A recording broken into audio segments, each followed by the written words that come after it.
이거 아닌 것 같아. 마지막에 그런 얘기 하지 않았으면 좋겠고, 이 정도면 괜찮은 것 같아. 재밌게 충만하게 잘 사는 것 같아. 이런 얘기를 할 수 있으면 좋겠어요.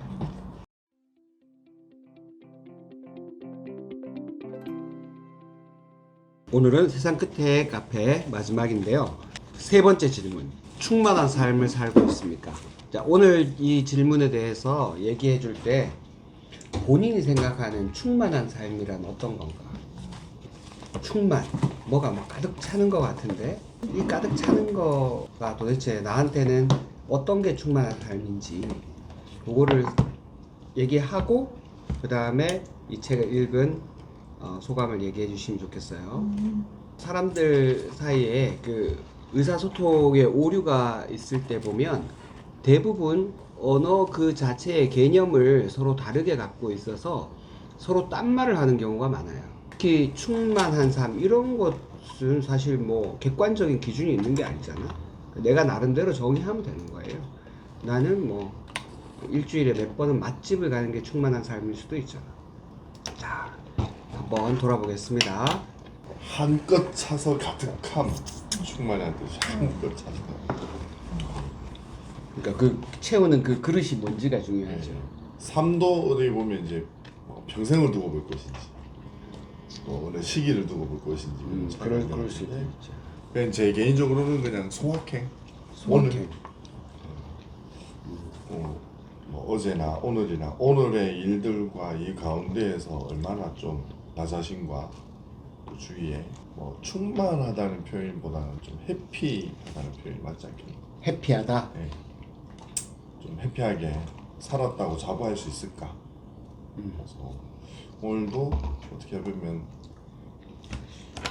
똑같이 만나는 사람인 것 같지만 이 사람의 생각과 감정들이 또 다른 상황이고 또 날씨도 또 차이도 있고 그래서 모르겠습니다. 충만한 삶. 그냥 하루를 돌아봤을 때 아 오늘 잘 살았구나. 오늘 뭐 괜찮게 저 사람에게도 이렇게 좀 좋은 영향도 준 것 같고 일에 있어서도 어느 정도 소소하게 뭔가 쌓여가고 있다. 이런 거 느끼는 게 좀 충만하지 않을까 그런 생각을. 이 책을 읽으면서는 어떤 느낌이 들었어요? 책을 읽으면서도 약간 그런 생각이 좀 들었고요. 189페이지에 중간에 보면 마이크가 한 얘기인 것 같습니다. 우리 인생 자체가 멋진 이야기랍니다. 단지 자신이 얼마나 훌륭한 작가인지 또 얼마든지 자신이 원하는 대로 글을 쓸 수 있다는 것을 깨닫지 못할 뿐이죠.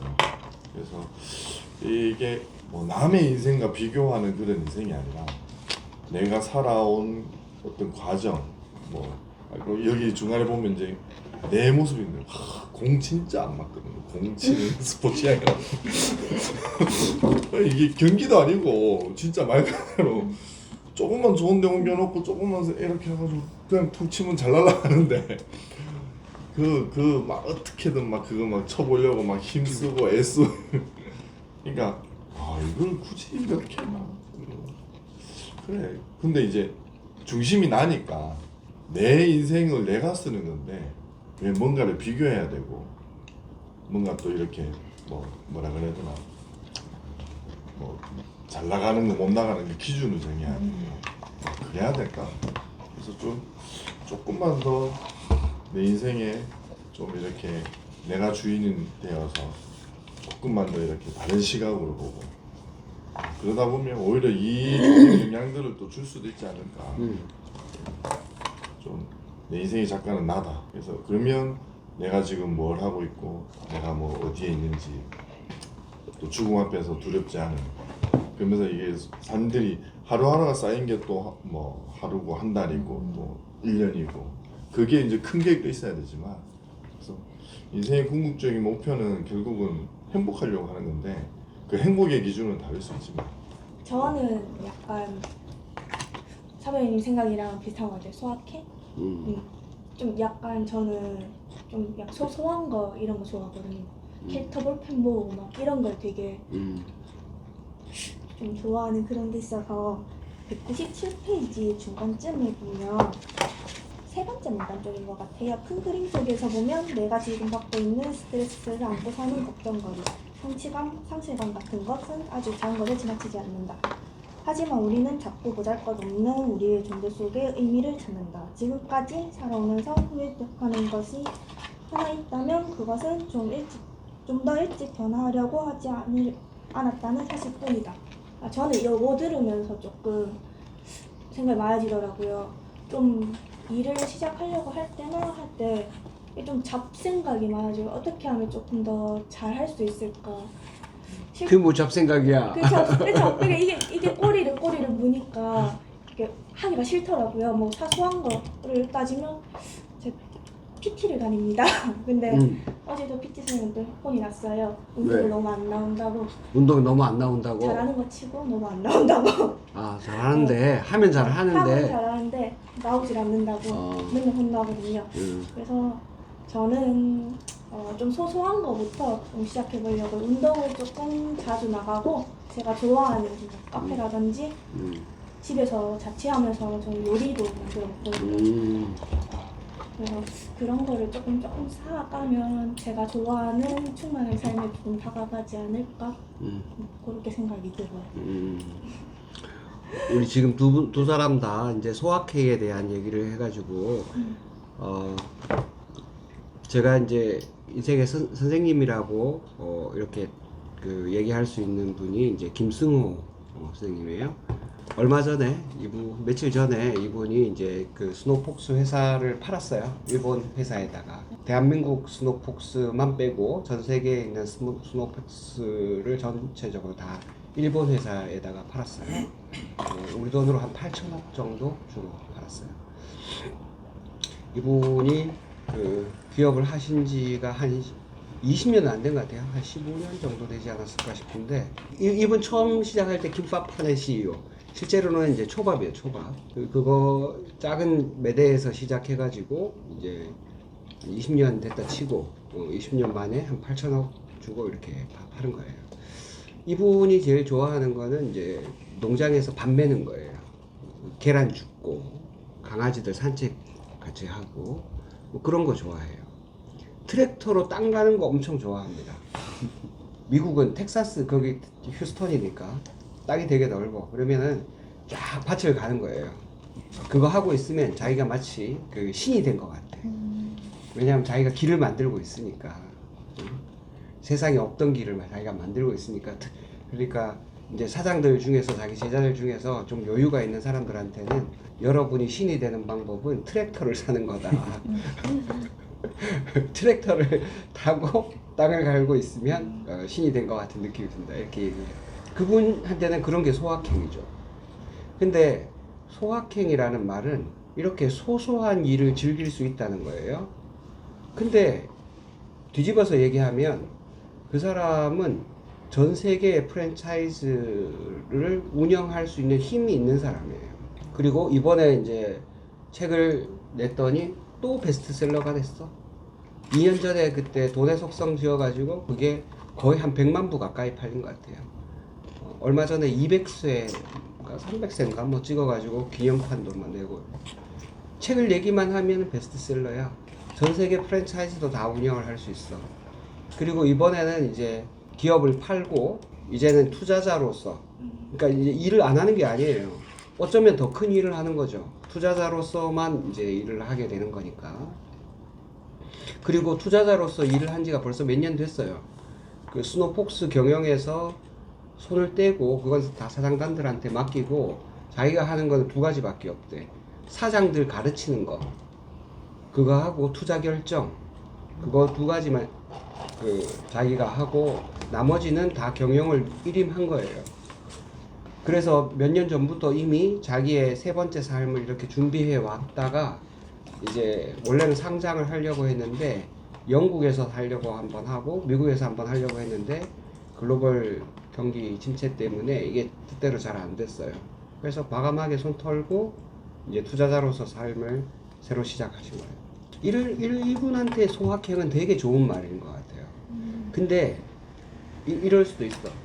아무리 해도 소소한 거밖에 없어. 큰 걸 할 수가 없어.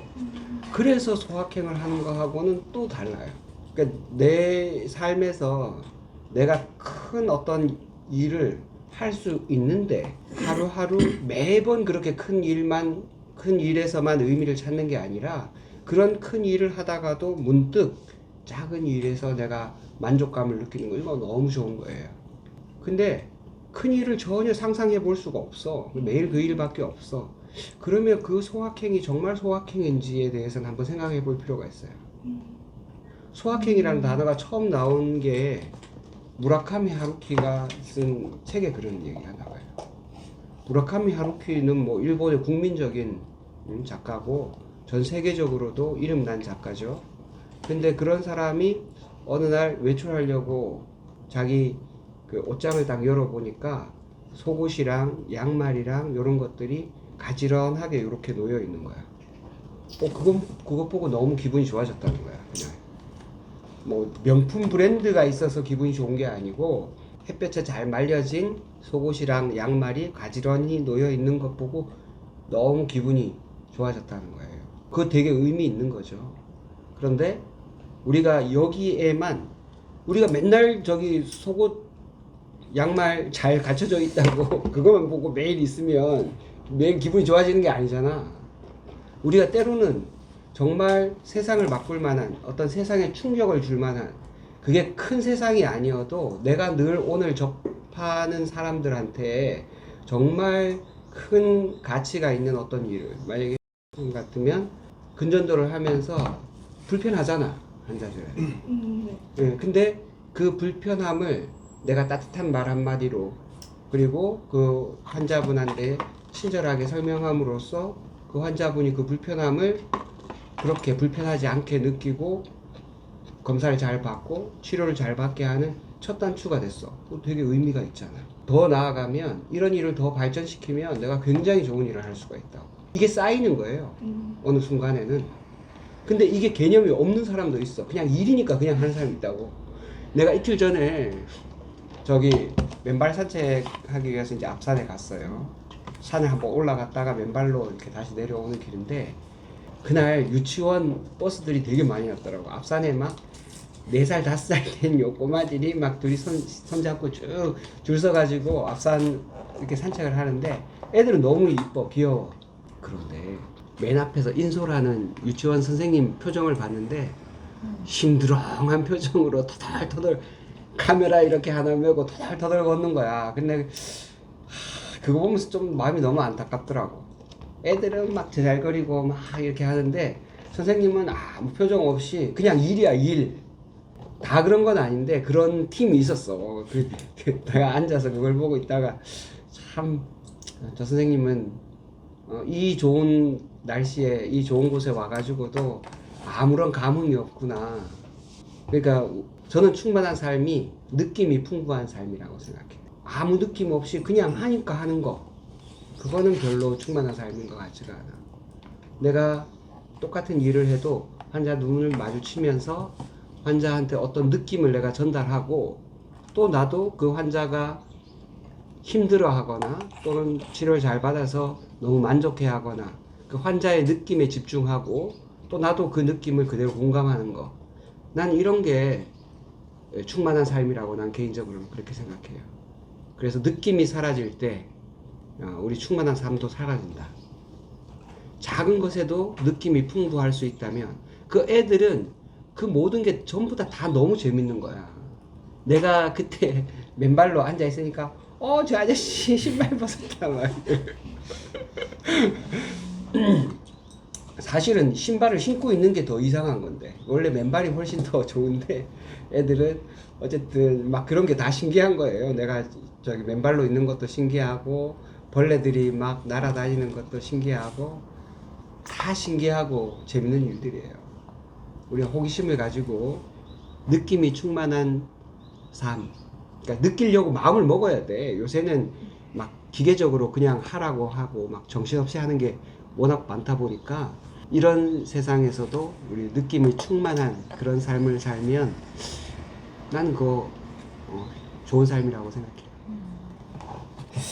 요번에 그 일주일 전에 오사카 여행을 갔는데 거기 오사카? 네, 오사카 가기 전에 이제 집을 이제 이사 넣고 그 다음에 그 전집 이제 기간이 딱 맞게 끝나서 이제 그런 거 다 정리하고 짐 다 넣어놓고 이제 바로 일본을 이렇게 갔었습니다. 그래서 그 계획이 다 일정이 다 맞춘 거가 엄청 뿌듯했고 그래서 걱정 없이 놀러 갔을 때도 엄청 기분이 좋고 여행도 이제 계획대로 다 하고 나서 온천에 있을 때 행복하다 약간 뭔가 가득 찼다 와. 그런 느낌이 뭔가 있는 느낌이 그것만 해도 막 느낌이 막 같이 전해져 온다. 묵직하게 엄청 행복한 느낌이 좀 있었습니다. 그렇게 일정을 다 맞출 수 있는 거 저는 충만한 삶은 그때 느꼈던 것 같습니다. 일정에 충만한 맞춰서 삶을 살고 있네요. 맞습니다. 마이크는 그때부터 고민한 것 같은데. 여행 가서 그래 여행 가서 여행 그때부터 가서 고민한 것 같아. 경치를 보고 그래서 오사카는 이제 도시적인 느낌이 너무 컸어서 저는 경치 보는 거를 더 좋아해서 이제 여자친구랑 갔는데 여자친구는 쇼핑을 좋아해서 여자친구 따라다니고 해서 그러면서 이제 그러고 있었는데 이제 셋째 날에 저희 이제 교토 제가 경치 보고 싶어 해서 교토를 이렇게 갔습니다. 교토를 이제 교통편이 너무 안 좋아서 그래서 1일 자유버스라고 이제 버스를 그냥 같이 타서 같이 움직이는 거가 있지 않습니까? 그래서 설명 듣고 이제 뭐 금각사 내려서 금각사 이렇게 2시간 동안 보고 이렇게 뭐 운세 이렇게 점쳐보고 하는 그런 거들. 랜덤 뽑기. 맞아요. 맞아. 뽑기 하는 거. 나 저거. 다 가봤구나. 해봤어. 내용 알아요, 근데. 내용 다 일본어던데. 말길이었습니다. 아. 0이라더라고요. 말길, 일본어 어떻게 알아요? 대길 뭐 그- 길자 이렇게 있잖아요. 아 대길. 네, 대길. 대길. 길 중에서 제일 안 내가 좋은 썼어. 말길입니다. 흉은 아니고. 아 말길. 말길. 네. 소길이 그 위고 뭐 중길, 대길 뭐 이렇게 있는데. 그럼 나는 말길 그래서 그게 뭔 말인가 했더니 길하긴 한데 말석에 좀 있는 길이었어. 끄트머리다. 네, 그래서 찾아보니까 그거는 플러스는 아니고 그냥 0이다. 그래서 좋지도 않고 나쁘지도 않고 나쁘지 않은 게 좋았습니다. 일단 흉이 안 나와서 맞아, 그게 좋은 거야. 흉 나오지 않았던 거가 예.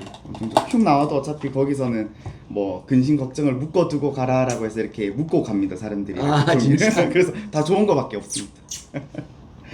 그래서 엄청 걱정 없이 재밌게 놀다 온 그것도 엄청 충만한 삶을 보내고 왔다 야, 느낌도 좋네요. 좀 있었습니다.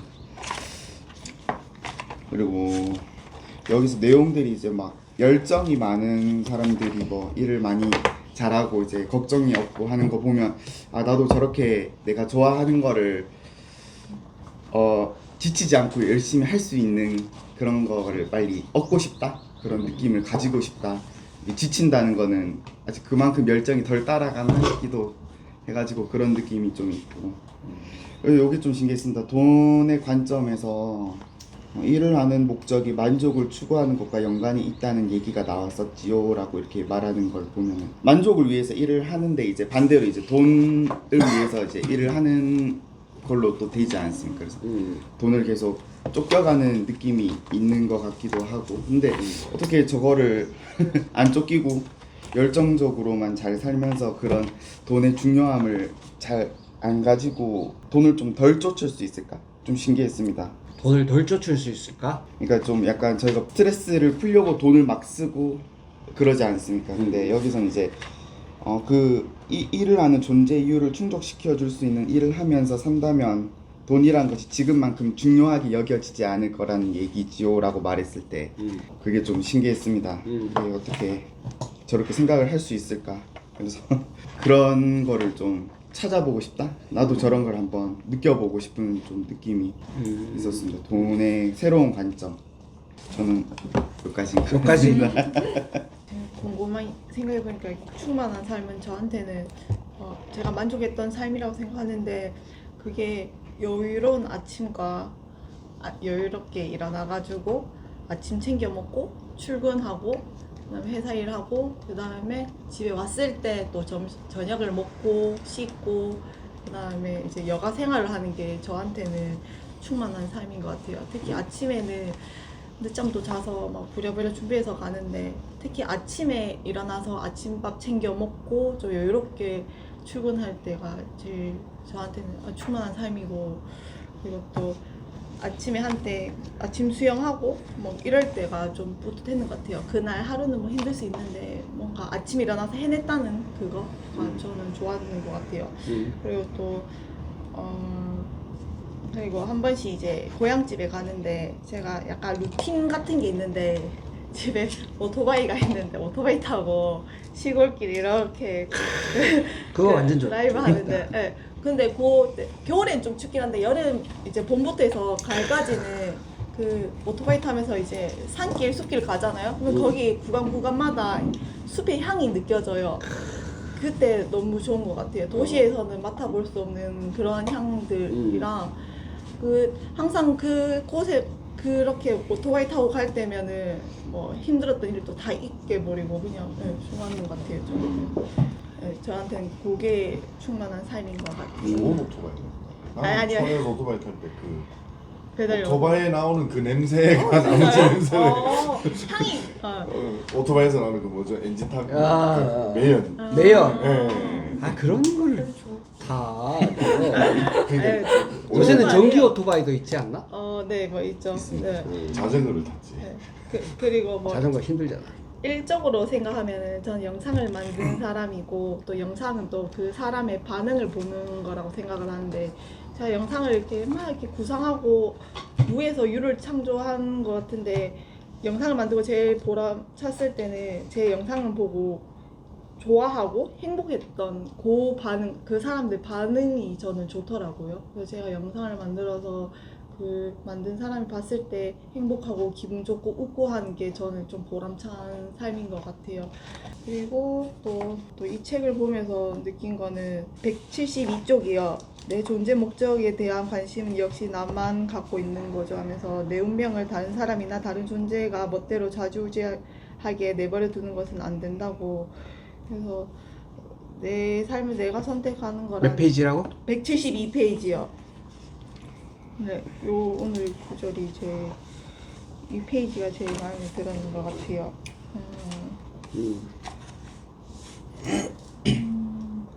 네.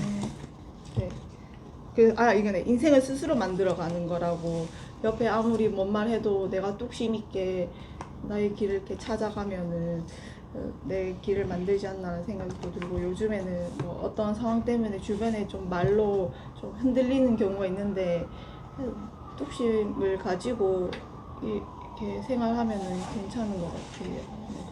역시 사람은 좀 비슷하게 느끼는 것 같아요. 나는 약간 역시 마이너스의 기운이 있는 사람이라서 비관론자이기 때문에 저는 이게 돈을 바라보는 관점, 아까 얘기한 것처럼 나는 실제로 지금 일하는 거는 돈 벌기 위해서 일해요.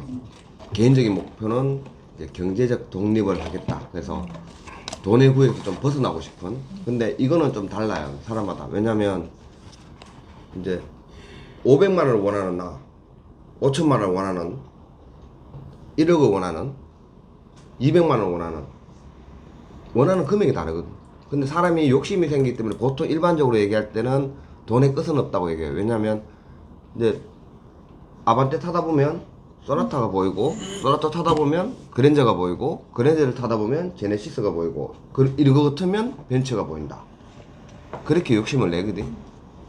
뭐 열 몇 평 살다 보면 20평이 보이고 20평 보면 30평이 보이고. 그러니까 어디까지 내가 만족하느냐. 그러니까 아까 조금 전에 얘기했는 자기만의 만족이 있어야 되겠지. 그러니까 이까지만 괜찮겠다 하는 이제 더 이제 물욕을 하지 않고 자기의 정신적인 뭔가 찾아가든지 자기의 존재 가치를 찾아가는, 아마 거기에 대한 아마 허들 내지 기준, 아니면 뭐 부분적 만족감, 아니면 뭐 부분적 해탈감, 포기라 하기보다는 나는 그냥 그래요 해도 나는 그러기 어느 정도 있긴 있어요. 근데 명확하진 않지만 물론 그 목표가 조금 높긴 높아요. 근데 이제 그런 거를 이루기 위해서 지금 현재는 일을 한다. 나의 노후를 위해서, 나의 안전한 노후를 위해서. 그래서 뭐 60 넘어서는 돈 때문에 일하고 싶지는 않다는 생각을 하고 있어요.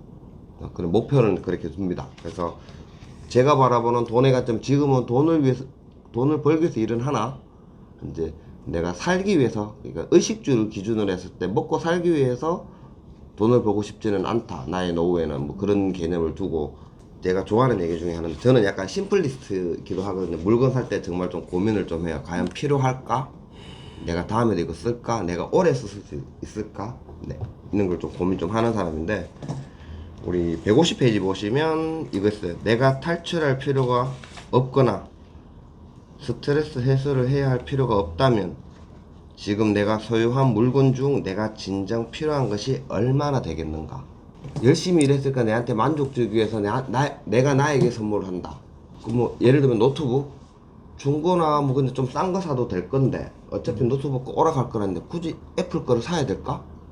그 비싼 거를? 이어폰? 요번에 뭐 애플 거 새로 나왔는데 뭐 150만 원, 100만 원? 뭐라고? 이어폰이? 이어폰이 100만 원이라고? 예, 이어폰. 이거 뭐 아, 헤드셋? 헤드셋, 이어폰 이거 어? 그거 좋아요. 좋은데 좋겠지. 150만 원이면 당연히 좋겠지. 100만 원인가 150만 원 하여튼 그래요. 예. 있어요? 아니요, 없어요. 뭐 그거 친구 귓구멍 없어요. 뚫어주나? 모르겠 하여튼 그런 거 과연 그게 필요할까? 필요하니까 사겠지. 사야에 단절됩니다. 딱 그거만 들려요. 정말 아무 소리도 안 들려요, 밖에 소리. 하여튼 그런 것들 그러니까 굳이 꼭 그거 없으면 안 될까? 그런 생각을 해요. 그냥 같은 이어폰이 뭐 이 정도 하면 되지 않을까? 하는 근데 그런 물건에 대한 생각은 좀 하고 왜냐면 생각보다 우리가 고급적인 비싼 필요 없는 쓰레기를 많이 구입해요 사실은.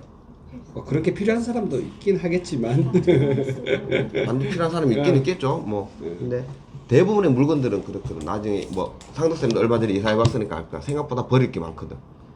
나중에 필요할 거야. 나중에 쓸 거야. 지금 안 쓸 것은 버리는 게 맞아요. 제 같은 경우는 이제 옷 같은 것도 그렇거든요. 사실은 한 계절 입지 않았다면 다음에 입겠지. 아니야. 다음 계절 올 때는 저는 버려요. 왜냐면 사람들 참 웃긴 게 쓰던 것만 쓰거든. 어떤 있던 것만 입는단 말이지. 다음에 필요할 거야. 다음에 나중에 필요할 거야.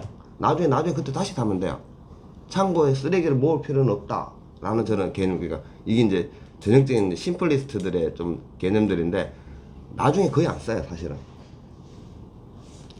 나중에 좀 지나면 자기가 여기 놔둔지도 기억 못하는 경우도 많아요.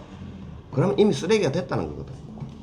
그런 개념, 그러니까 그런 물건에 대한 개념은 우리가 생각보다 어디 뭐 기념품 놀러가 기념품 사잖아요. 갔다 오잖아.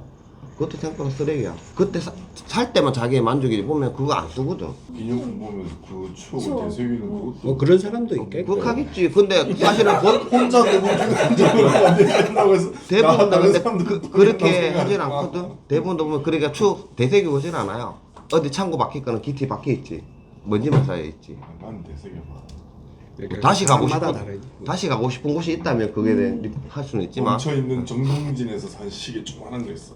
그때 애들과 느꼈던 그 인간들이 벌써 이마이 컸구나 이러면서. 좀 그러니까 그게 씹는 거는 달라요. 예. 씹는 거는 달라요. 그래서 그런 것들 물건 살 때는 이제 좀 물건에 대한 관점도 좀 주는 게 꼭 필요한 물건만 사시는 게 어떤가 하는 사야 된다는 생각을 저는 좀 많이 실용성이 없다면 버리는 것도 맞다. 그리고 뭐 그런 생각을 좀 많이 하는 사람이라서 그 다음에 우리가 요즘 좀 생각하는 것 중에 그냥 우연히 일어나는 건 없다 생각하거든요.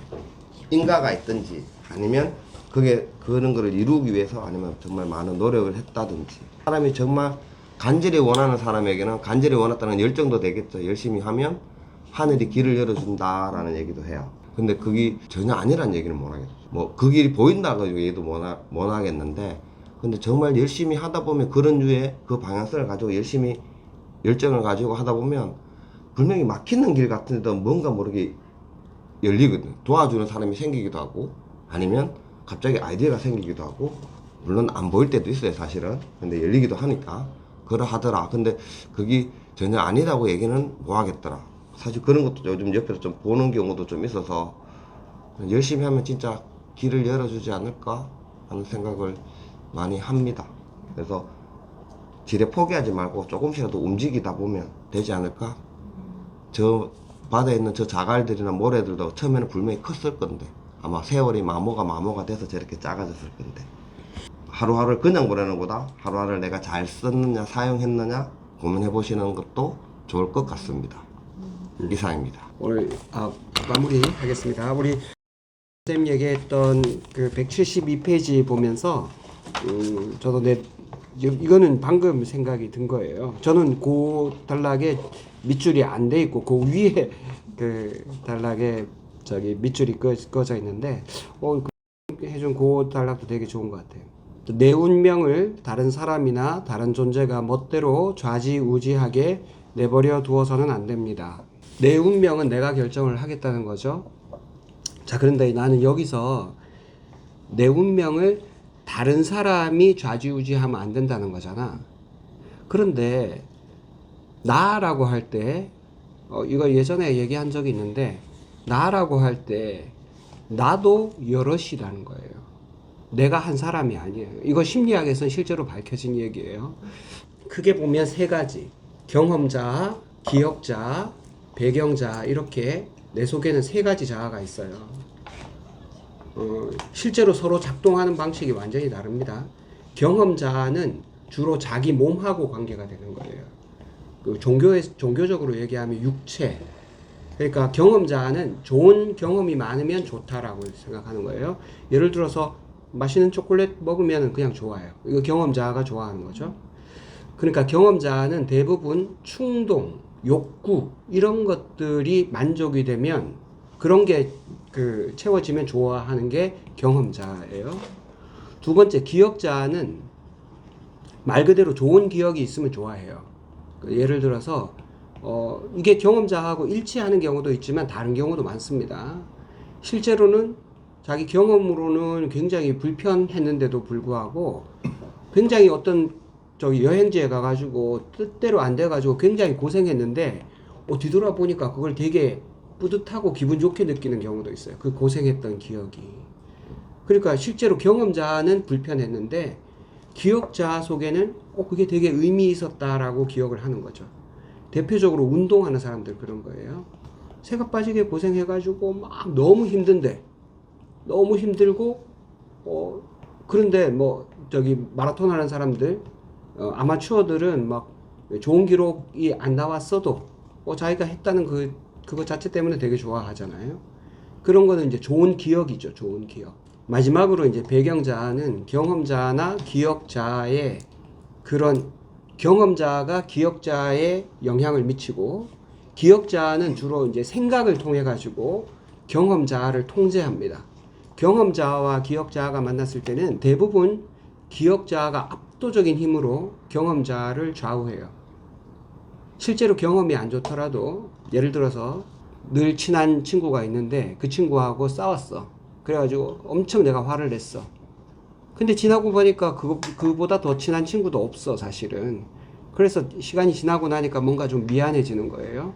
그러면 내가 화를 냈을 때 결과가 별로 좋지 않잖아. 그러면은 그런 일 다시 하면 안 되잖아요. 근데 나중에 또 해. 그러니까 경험적으로는 좋지 않더라도 자기 기억으로는 이 상황에서 내가 화를 내야 되겠다, 내가 맞다라는 생각이 있으면 화를 내게 됩니다, 실제로.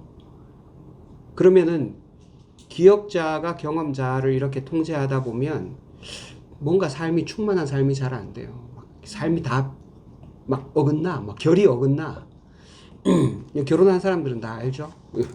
이렇게 하면 이거 일단 화를 냈다가도 이거 지금 이게 방향이 이게 아닌데 이런 느낌이 드는데 중간에 스탑을 잘 못해. 이거 아닌 것 같아, 미안해, 다시 좀 생각해보자, 이렇게를 잘 못하고 끝까지 갑니다. 그러면 이제 다 파탄 나는 거죠. 그렇게 해놓고 다시 한참 지나가지고 이게 아니구나 이렇게 알게 되죠. 근데 이거를 한 발 떨어져서 내가 이거 잘못 가고 있구나라고 이렇게 알아차리는 뭔가가 있어요. 그런 거를 배경자라고 해요. 불교에서는 이런 거를 참나, 이렇게 배경자를 참나라고 얘기하기도 하고, 불성, 이런 말로도 하고, 종교적으로는 영이라고도 하고, 다양한 방식으로 표현하는데 심리학에서는 이걸 배경자라고 해요. 자, 내가 여기서 내 운명을 다른 사람이 좌우하면 안 된다 할 때, 이때 앞에 내 운명 할 때 그 나는 누구냐, 그걸 경험자라고 생각하는 사람이 있어요. 만약에 그렇다면 나는 집에 초콜릿을 좋아한다면 초콜릿 한 박스 사놓으면은 내가 만족하겠죠. 내가 행복해야 돼. 안 그렇잖아, 실제로. 그 다음에 만약에 이 내 운명 할 때 이 내 운명이 기억자다. 그러면 내 기억에 만족되는 대로, 예를 들어서 어떤 거 했을 때 내가 기분 좋았던 그 기억이 있다면 계속 그걸 반복하는 거. 근데 사실 이것도 잘 못해. 그 화내면 안 되는 줄 알지만 계속 화를 내고 근데 이렇게 해서 결과가 안 좋을 것 같은데도 자꾸 반복하고, 이때 내 운명 할 때 나는 누구고, 이때 다른 사람 할 때는 이 다른 사람이 실제로 내가 아닌 다른 사람이 아니라 이 세 가지 중에 또 다른 나일 수도 있어요. 대체로 기억자는 엉뚱한 생각에 빠져 있는 경우가 많습니다. 진짜 내 생각이 아니고 문화나 아니면 자기에게 영향을 주었던 다른 어른들, 그리고 주변 사람들, 왜 내가 꼭 저 사람이 비싼 차를 탄다고 내가 비싼 차를 타야 되며, 저 사람이 어떤 백을 사면 나도 왜 그 백을 사야 되는지, 내 생각인 것 같은데 내 생각이 아니잖아 실제로는. 이게 다른 사람일 가능성이 많다는 거예요. 내 생각도 그 오리진이 그 원류를 따져보면 실제로는 내가 아닐 가능성이 많다. 그러면 내가 내 생각대로 사는 것 같지만 실제로는 다른 사람이 내 운명을 좌우하게 내버려 둔 것일 가능성도 많다는 거예요. 그래서 내 운명이라고 할 때 그 내 운명은 한 발 떨어져서 보면 진짜 배경자, 한 개인으로서가 아니라 전체 인류의 입장에서 이렇게 바라볼 수 있는 넉넉한 자아의 모습이라면, 그거 진짜 그 경험자나 기억자가 생각하는 그런 오염된 생각에 막 휘둘릴 필요가 없죠. 그러면 안 되는 거야. 다른 사람이 좌우한다 할 때 그때 다른 사람은 우리 부모님이나 내 친구가 아니라 나의 기억자일 가능성도 굉장히 높습니다. 내 기억자, 그 오염된 생각에 내가 끌려가지 않도록 늘 주의하는 게 저는 충만한 삶을 사는 좋은 길이라고 생각해요. 이렇게 기억자의 평생을 끌려가다 살다 보면 마지막에 이런 얘기를 주로 많이 합니다. 돌아가시기 전에 열심히 산다고 살았는데 이건 아닌 것 같아. 이렇게 얘기하는 사람 많이 봤습니다. 주위에 아무도 없어요. 가족들한테도 자기가 충분히 존중받지 못하고 자기 옆에 사람이 남아있지 않아요. 쓸쓸하게 이렇게 가시는 분들 많이 봤습니다. 이거 아닌 것 같아.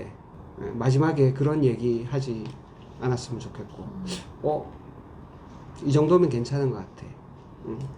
재밌게, 충만하게 잘 사는 것 같아. 이런 얘기를 할 수 있으면 좋겠어요. 자, 오늘은 여기까지입니다. 수고하셨습니다. 고맙습니다.